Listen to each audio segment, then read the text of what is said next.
feel really privileged to share this lecture in honour of my good friend and mentor and hero, Ross Langmead. I'm presenting this paper actually here in Melbourne, where of course Ross lived and served for so many years. And I'm very much in transition.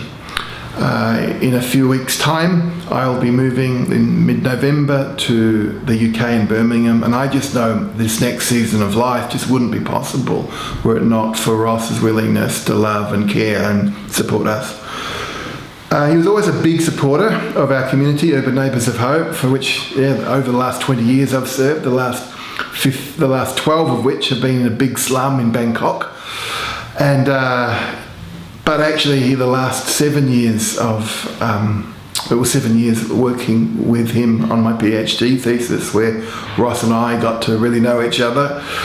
Well, it's not an easy thing to do a PhD based in a slum, on slums, but Ross was there and really had an incredible amount of patience with all the obstacles that we faced together.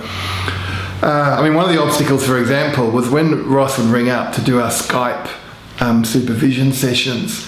The guy sitting next to me, I'll call him Frank, he'd just got out of jail, and after 40 years he got a king's pardon, and he'd be wanting to interrupt our discussions all the time and want to know this word and that word for the interpretive work that he's doing.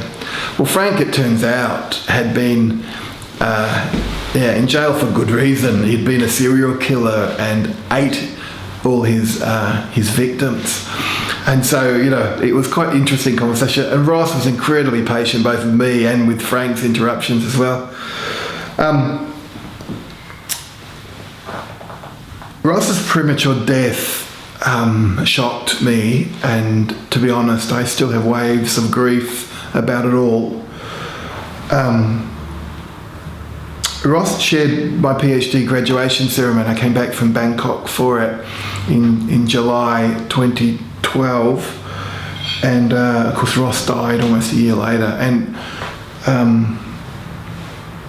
we'd been through incredible stresses and strains together. And actually, to be honest, one of my responses was, "Oh my goodness, have I been part of Ross's death?" Because it was incredibly stressful for those 7 years. And getting a PhD submitted is tough anyway, but with the conditions in the slum, how tough it all was, it was a lot of stress and strain on Ross. I guess it's been a year later since Ross's death, and I do feel a different kind of responsibility now. It's a kind of responsibility that Ross invested so heavily in people like me, and many in the room who are listening to this may feel the same as well, that his work is unfinished. The work for justice, to fight poverty, to see the shalom of God in cities, that work needs to be continued. It needs to go, if anything, to another level. We need another generation of workers, of scholars, of leaders willing to go and do the hard work. And I think one of the reasons I'm going to Birmingham to start the Centre for Urban Life and Mission is very much to give other people the opportunity that Ross gave me. So it is an incredible honour to speak, but it's also an incredible responsibility, I think, too. This paper, in Ross's honour, explores some of the real challenges that urbanisation over the last few decades poses to Christian faith and life. This is very much about missiology, about missions, but like all good missiology, it's both personal as well as theoretical and theological. It is about real people and real places.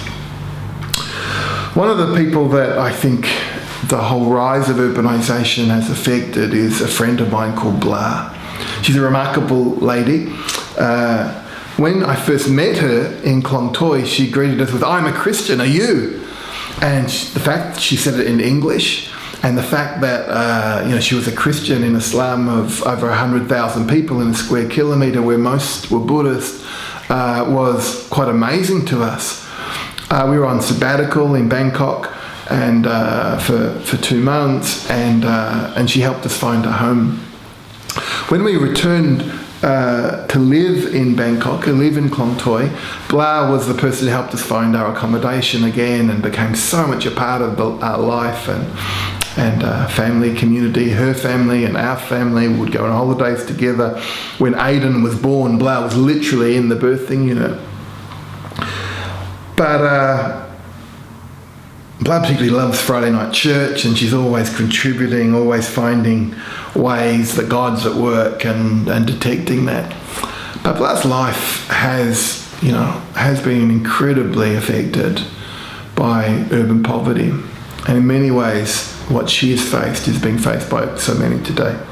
Blah was born one, and she's given me permission to tell this story and to share it. She finds it very difficult to share herself now. And as we got to know Blah, we got to know more and more of her story, which makes us kind of really appreciate the incredible redemptive work of God in her life. Blah was born of one of 16 brothers and sisters in rural southern Thailand. Her family were fisher folk. They would catch fish. But when the fishing really started to struggle and they started to try and catch jellyfish and sell them, it was just really hard to make ends meet with so many kids, so many families. In the family, Blah was just a little girl in those days. And so the family actually decided to move to the city where there would be more job opportunities. They hoped something for the kids because, they were really getting malnourished, struggling. Oh, they get on the train and they go to Bangkok. Like so many are moving to the city in search of opportunity, with hope in their hearts. But when they get to Bangkok, it's just not what they expected. There's hardly any work. The only place they can afford to live is Klong Toi, one of the most notorious parts of Bangkok, with huge issues all around drug use. The place could be bulldozed at any moment. There's squatting in this land. And with 16 kids, it's really hard for Blah and the whole family to eat. After a while, they start to run out of money. They just can't get work that will help them get ahead. They start to get into debt. And at some point when Blah was a teenager, I don't know how this discussion went, but Blah says that we were starving. And I did what I needed to do, and they basically sold Blah to a family, and through that and prostitution, that money went back to the family, and they were able to survive, and they didn't starve. In fact, after a while, they began to do okay, and so well, in fact, they started to lend money out to others, and when they didn't bring their money back, they didn't pay back their loans, they would take their houses, the shacks, and then rent them out. And so after a while, they had quite a number of these houses all through Klong Toi. Blah's brother died of AIDS, which was incredibly tough for them. Another working person unable to bring money in as he slowly died. And then a fire happened in Klong Toi, and fires in slums, you could imagine it, so many people cramped in such a small place. A fire comes through and just destroyed the community really quickly. Over 80 people died. They thought it was an explosion, and they thought it was Blah's family who were responsible for it. Almost certainly that wasn't the case, but they wanted compensation and they wanted it now, and there was an angry mob.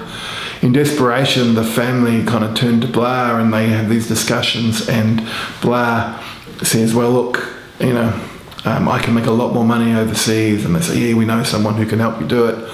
And she goes to Singapore and Hong Kong, and the idea being that she would be able to earn a lot more money in those countries to send back to make up for the compensation claims that other neighbours had. But because Blah's family had lost everything, they'd lost all the houses, anything that they had was gone, and they had no money to pay back the neighbours who were mad at them. Blah gets to Hong Kong. When she arrives, they confiscate her passport. They put her into a basement, and she says 20 to 30 men would go through her a day. When she wasn't servicing clients, they would lock her literally in a cage. She said she tried to commit suicide, but they were watching her and stopped even that. And in desperation, she cried out to God. I can't imagine what this is like. I have a daughter myself, and I can't imagine, what it would have been like for Blah. She's a remarkable woman, though, and somehow survives. And God actually answers her prayer.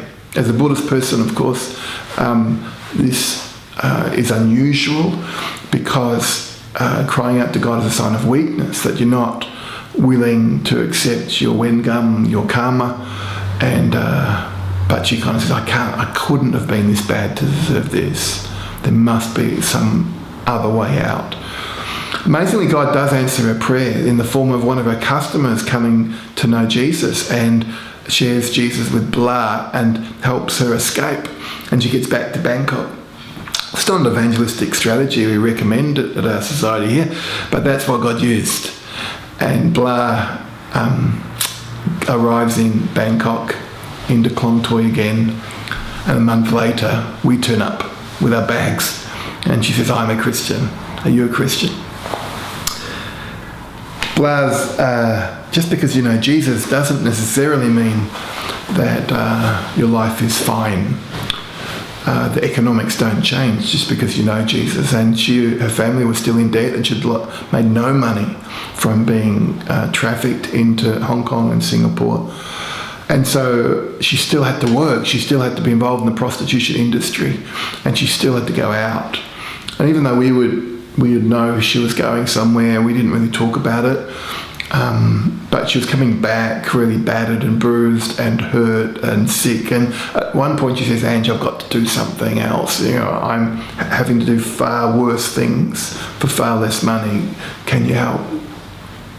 And she says, well, your family is so good at making things. They use these flowers, and they make these beautiful kind of necklaces. And Ange said, well, why can't you make necklaces? And Ash is going to speak at churches all around the country. Maybe you could we could sell the beads and give the money to family, and if it worked, maybe that could be a way of making some income. It turns out they were fantastic at it, and Ange loved helping her find designs, and when I sold things at the back and gave it money, it was far more than they expected. But Blah said, look, I'm one person that's facing these kinds of things, but actually there's a whole lot of us at similar age, and could we do something together? Klong Toi Handicrafts got started. At any one time, there's about 90 women involved in Klong Toi Handicrafts now. Last year, they sold $300,000 worth of goods all around the world. And it has been one of those good news stories that in incredible pain and suffering, the grace of God is shown, not just in the finances, but that a woman that has had so much of a curse and a hurt can be healed enough to not just think about her own healing, but help with the healing of others, to help with the reconciliation of others. And I think for me that is the good news.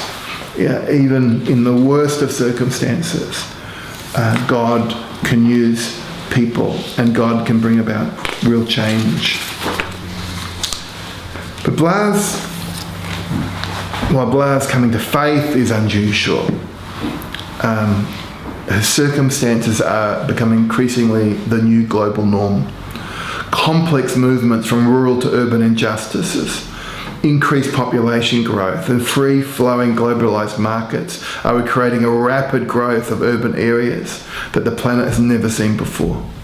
When the famous evangelical revivals began in the 1800s, less than 3% of people lived in urban areas. The vast majority of these urban people identified themselves as Christian. This has drastically changed today. In 2009, saw for the first time in this history that urban living humans surpassed the number of rural living humans, and yet only about 39% of these urbanites self-identified as Christians. What is especially challenging is the rise of urban slums like Klong Toi, where over 1 billion people now live. That's 1 in 6 people live in slums. And these slum residents, like Blah, the sheer numbers of these people is hard to imagine. Ross used to always try and get, Ash, you've got to, billions and hundreds of thousands of millions. They kind of, all the zeros, people have trouble imagining it. And so he really encouraged me to put it in ratios and tell stories and try and describe what it was like. And people like Blah are now 1 in 6 people. And over 1 billion people. To put it in context, when Jesus said to go out into all the world contained fewer than 200 million people. It took humanity until 1804 to reach the first billion. The 1 billionth slum residence happened sometime in 2008. But that number is growing by a staggering 100,000 new people a day. There are some predictions, and it's notoriously difficult to predict the growth of populations and slum populations particularly, but one UN Habitat report says that by 2050, if left unchecked, slum residents could well reach 3 billion people. And there are some charts here that can help that in the paper. You can see this.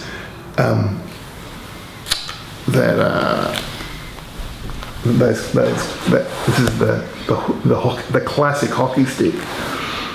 Blah is not alone. Her experiences are quickly becoming the most normal human experiences on the planet. Christian faith began with Jesus in rural villages in Galilee, but it grew to be an influential movement throughout Roman cities and urban centres. From its early beginnings in Jerusalem to its growth in Roman colonial cities like Ephesus and its eventual status as the official religion of the Roman Empire, Christianity has had a history of adapting to urban conditions and finding resonance among urban populations. Christian faith even sees the eternal life in the city of the New Jerusalem. However, this attention to urban has not been consistently strong. At best, for example, during the plagues in the Roman cities, when pagan priests and most were able to flee, the courage of early Christianity was to stay, to bathe the afflicted, to risk catching plague, but to do so for the sake of faith. And people like Rodney Stark argue that the growth and the balance of Christianity in pagan Roman Empire was that so many Christians stayed in cities. They bathed and looked after people, nursed people back to health, and the credibility of the pagan priests who fled, left space in the city, but also the growth of Christians. And actually Christian faith became the faith it was because of the courage of Christians in cities. However, Christianity can also be seen as worst when intertwined with the dark spectre of European colonisation. Certainly this has become the case when Christianity became the official religion of the Roman Empire, but also later the Dutch, British, Spanish, Portuguese empires, which intertwined the task of civilising and Christianising. These were especially brutal forces for indigenous peoples all around the world, and cities became important places for this colonisation agenda to be formed. Almost certainly Christianity's urban influence has begun to wane prior to 1900. According to Barrett and Johnson's status of global mission, cities seems to have been tough places for Christianity to find resonance since then. In 1900, urban Christians made up to 68% of the global urban population, but by 2025 it's due to go down to about 36%. I was going to show a chart, but I won't worry about it. I'll keep going for time. Some Christians are adapting to the new urban world. Some Christian populations are finding resonance and growing. It's especially the case in Latin America, Sub-Saharan Africa, and a few Asian countries. These, however, are now the exceptions. Urban Christianity in the West is either declining or starting to bottom out. The new rapidly growing 1040 window cities, that's North Africa, Middle East and Asia, are dominated by the major religions of Islam, Hinduism, or in Bangkok's case, Buddhism. This is especially so in slum and squatter neighbourhoods. 2 out of 3 slum residents live in the 1040 window. In Bangkok, for example, the percentage of evangelicals in the city could be as low as 0.3%, with over 1.5 million slum residents who have less than 12 churches among them. These 1040 window cities are the new norm, where the future relevance and faithfulness of Christian faith will be found or found out. In Asia, for example, the majority of the largest 50 cities do have large numbers of slum residents and populations. Very few of them are Christian. Some post-colonial cities do have high numbers of slum residents and high rates of Christian identification. This is especially so in colonised, instigated Christianity, such as in Latin America, Sub-Saharan Africa and Manila. However, it's very difficult to measure the kind of nominalism that often happens, and the Christianity that spread through colonisation has its own kind of hang-ups and difficulties. If Christian community participation is one of the indicators of genuine Christianity, then it's mixed results, even in these places. In Manila, for example, which has a Christian identification rate of 93.8%, and where there were 3.3 million slum residents, Viv Gregg argues that there were only 677 churches and over 1,000 by 2004, but only 3% of churches in that city were in slums. Gregg did find higher indicating rates in churches in slums in other post-colonial cities like Lima, Peru. Lima has 2.7 million slum residents and 594 churches, and 90% of these churches are located in slums. In slums of post-colonial cities with high rates of Christian identification, there are reports of both high and low levels of church participation, but it is difficult to make generalisations about the state of Christianity in slums in these cities. What we know from ISAM and our experiences say that there are no reports of high rates of church participation in slums of post-colonial cities where there are few Christians overall. Urban slums are especially prevalent in large numbers in cities where there are 1 in 3 other major religions, whether there are a majority. We can see, for example, that Bangkok has over 1.5 million residents. They're mostly Buddhists, but they have fewer than 12 churches. Large Muslim cities like Dhaka have over 1 million slum residents, but few Christians, as 89% are Muslim. Hindu cities like Delhi have 1.5 million slum residents, but have few Christians. Majority Hindu, Muslim, Buddhist cities all have very few Christians, but many have large numbers of slum residents. Where urban poverty is most concentrated, and that includes where most slum residents live, Christianity is now struggling the most. The so-called 1040 window has been highlighted as a geographical area where poverty is highest and Christianity is weakest. This region also accounts for over 630 million slum residents. That is approximately 63% of all slum residents. Almost 2 out of 3 of every slum resident lives there. Yet Christians comprise only 8.5% of the population in that region, a total of 352 million. Given that over 140 million of these Christians live in Eastern Asia, which includes South Korea and China, the numbers become far starker in the other parts of Asia and North Africa that have high numbers of slum residents. Indian cities like Mumbai, for example, have 3.2 million slum residents. Delhi, 1.8 million. Kolkata, 1.5 million. And those cities have only tiny percentages of Christians. Similar stories can be told throughout Asia, Middle East and Northern Africa, where all 3 urban conditions, rapid urbanisation, post-colonisation and existence of another world religion in the majority, help to ensure a large number of slums, but with few Christians living in them. It's no exaggeration to say that Christians could well be found wanting in this new urban world. In the interconnected world, rapidly growing urban slums are a challenge to everyone's global security, equality and stability. But Christians have a special mandate from God to seek God's will to be done on earth as it is in heaven.